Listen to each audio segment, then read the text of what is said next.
बहुत समय पहले की बात है। एक छोटे से गांव में माधव नाम का एक गरीब किसान रहता था। उसका जीवन कठिनाइयों से भरा हुआ था। कभी खेतों में सूखा पड़ जाता तो कभी बाढ़ उसकी मेहनत को बहा ले जाती।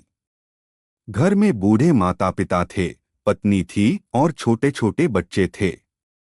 दिन रात मेहनत करने के बाद भी उसके जीवन में सुख का नाम नहीं था।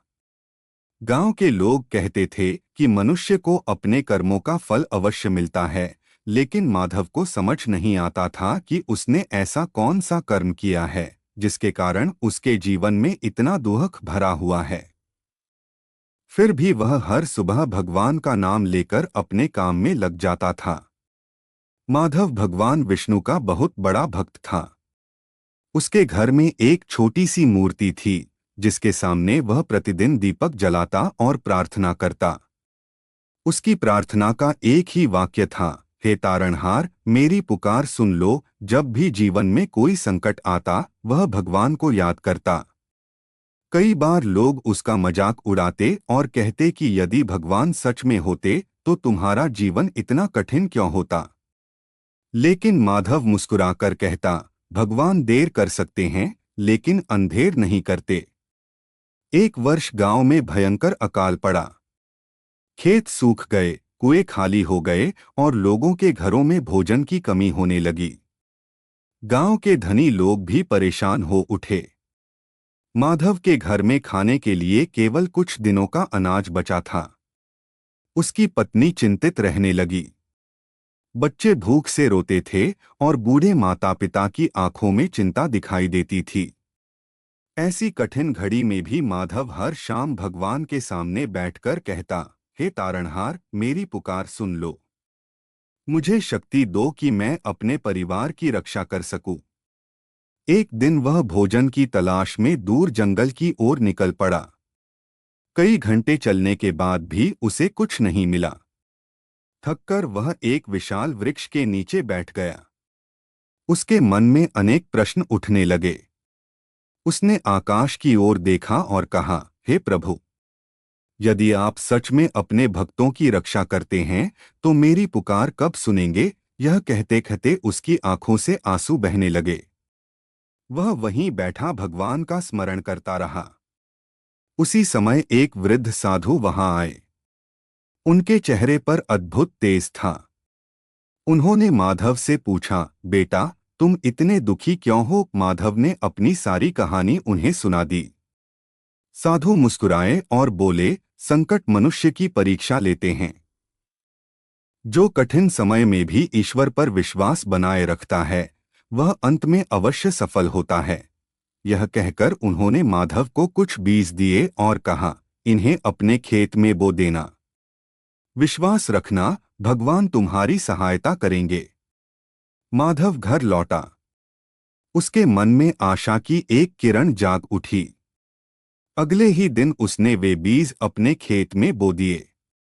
गांव के लोग हंसने लगे। वे कहने लगे कि सूखी धरती पर बीज बोने से क्या लाभ होगा। लेकिन माधव ने किसी की बात पर ध्यान नहीं दिया। वह प्रतिदिन खेत में जाता, मिट्टी को देखता और भगवान से प्रार्थना करता, हे तारणहार, मेरी पुकार सुन लो। कुछ दिनों बाद आकाश में बादल छा गए। धीरे धीरे वर्षा होने लगी। देखते ही देखते बारिश तेज हो गई। गांव के लोग प्रसन्न हो उठे। सूखे खेतों में हरियाली लौट आई। आश्चर्य की बात यह थी कि माधव के खेत में उगे पौधे अन्य खेतों की तुलना में अधिक हरे और स्वस्थ थे। कुछ ही महीनों में उसकी फसल इतनी अच्छी हुई कि उसने न केवल अपने परिवार का पालन किया, बल्कि गांव के गरीब लोगों की भी सहायता की। अब गांव के लोग माधव से पूछने लगे कि उसकी सफलता का रहस्य क्या है। माधव मुस्कुराकर कहता, रहस्य केवल विश्वास का है।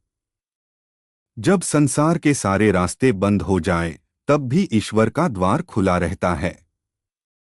जो सच्चे मन से उन्हें पुकारता है, उसकी पुकार अवश्य सुनी जाती है। उसकी बात सुनकर अनेक लोगों के मन में भी भक्ति जाग उठी। समय बीतता गया। माधव का जीवन पहले से बेहतर हो गया, लेकिन उसने कभी अहंकार नहीं किया। वह हमेशा जरूरतमंदों की सहायता करता और लोगों को धर्म तथा भक्ति का मार्ग दिखाता। उसने अपने बच्चों को भी सिखाया कि धन से अधिक मूल्यवान विश्वास और अच्छे कर्म होते हैं। उसने कहा, जीवन में चाहे कितनी भी कठिनाइयां आए, कभी ईश्वर पर से विश्वास मत खोना। एक दिन वही वृद्ध साधु फिर गांव में आए। माधव ने उनके चरण स्पर्श किए और उनका धन्यवाद किया। साधु मुस्कुराए और बोले, मैंने तुम्हें केवल बीज दिए थे, लेकिन उन्हें फल देने वाला तुम्हारा विश्वास था। ईश्वर उसी की सहायता करते हैं जो स्वयं प्रयास करता है और सच्चे मन से उनका स्मरण करता है। इतना कहकर साधु वहां से चले गए। कुछ लोगों का मानना था कि वे कोई साधारण साधु नहीं, बल्कि स्वयं भगवान की लीला थे। उस दिन से माधव और भी अधिक भक्ति में लग गया। वह जान चुका था कि जीवन में संकट आना स्वाभाविक है, लेकिन सच्चा भक्त वही है जो कठिन समय में भी ईश्वर का हाथ नहीं छोड़ता। जब मनुष्य पूरे विश्वास से कहता है, हे तारणहार, मेरी पुकार सुन लो, तब ईश्वर किसी न किसी रूप में उसकी सहायता अवश्य करते हैं।